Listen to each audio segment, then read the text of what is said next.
ومل حیات الدنیا الا متاع الغرور، اور جو زندگی کا سامان ہے یہ کیا ہے؟ فقط دھوکہ ہے۔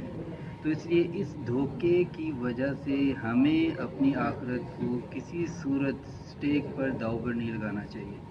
اب اس میں بنیادی جو چیزیں ہیں جس سے ہماری جو ہے دونوں یعنی زندگیاں دنیا کی اور آخرت کی سنور سکتی ہیں، ان میں سے ایک چیز تو یہ ہے کہ ہم توبہ استغفار کو اپنا معمول بنا لیں، اور دوسری چیز یہ ہے کہ کسی بھی صورت حقوق العباد میں کبھی غلطی کوتاہی ہونے نہ دیں۔